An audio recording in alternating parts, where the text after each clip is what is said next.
Hello candidates, I am going to dictate you a passage from Progressive Magazine. So please get ready for the dictation. The dictation will start after 15 seconds.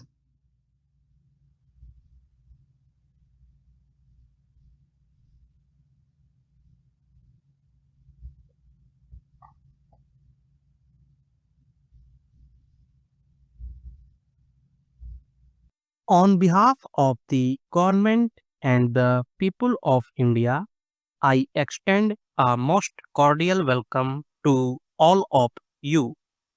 We appreciate the spirit in which you have accepted our invitation, for, in spite of the difficulties imposed by distance and by preoccupations in your own countries, you have responded to our call.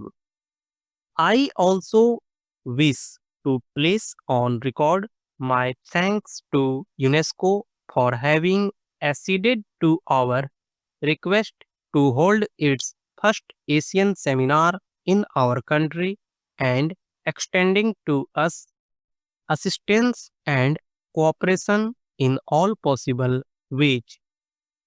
You have met here today to discuss what is perhaps the most important and vital problem for all Asia.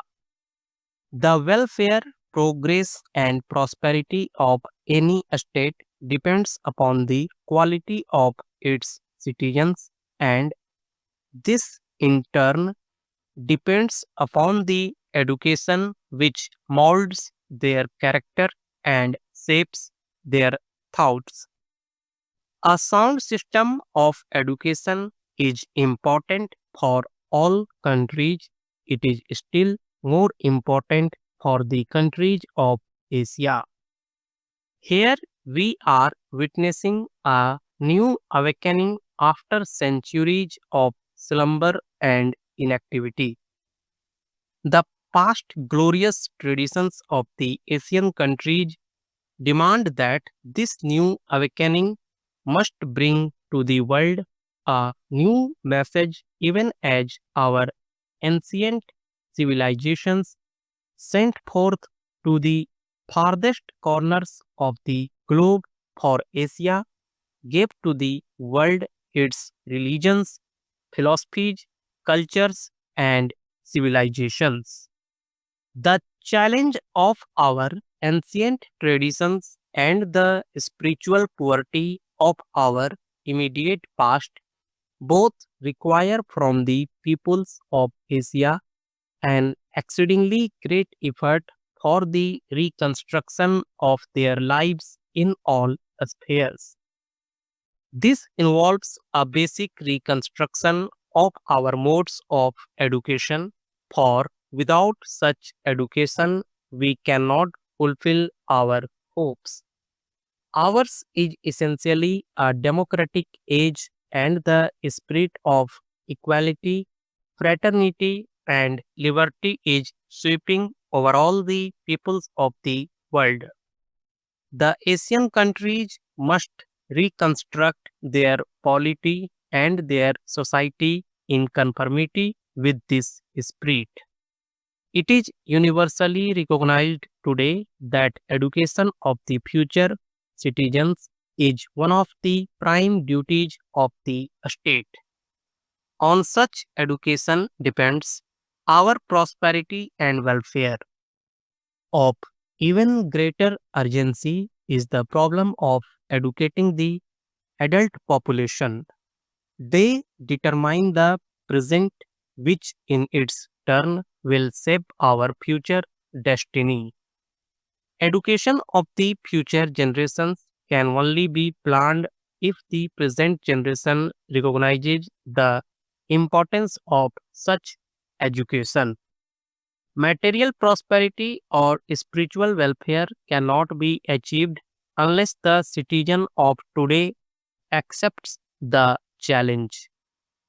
When we contrast the demands which Democracy makes upon citizens of a state with the actual condition of education in the different countries of Asia.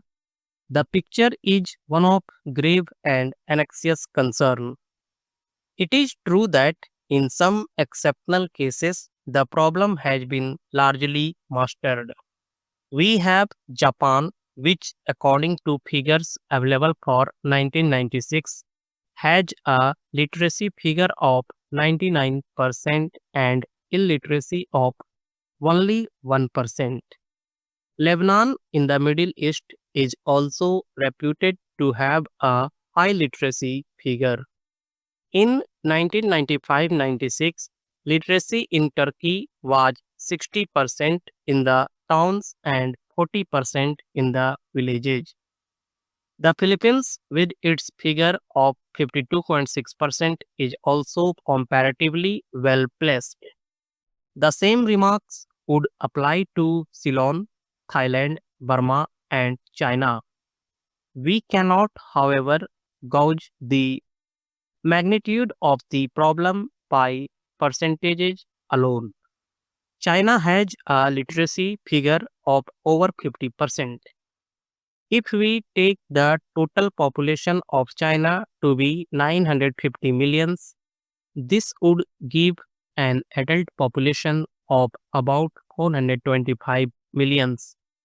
It is unlikely that the percentage of literacy will be the same for adults as for children and adolescents. Even if this questionable assumption is granted, the number of adult illiterates in China would be some 225 millions. If we take the figures for India, we find that in pre partition India, the total number of literates according to the 1941 census was 37 millions, assuming that the number of adult literates is about 40% of the total number of literates.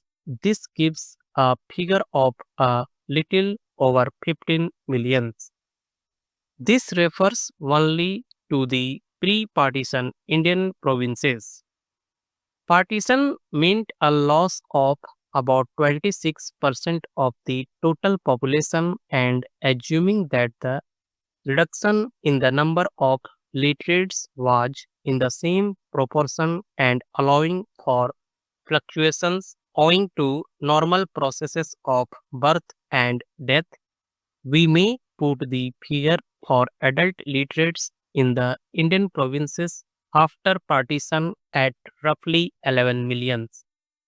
To this, we have to add the number of adult literates in the states. This is estimated to be about 6 millions. The number of adult literates in India on the basis of 1941 census is therefore approximately 17 millions against a total adult population of about 180 millions, which gives a literacy percentage of slightly less than 10 for adults. This is not only unsatisfactory but positively disturbing. Naturally, the government of India proposed to give the first priority to it.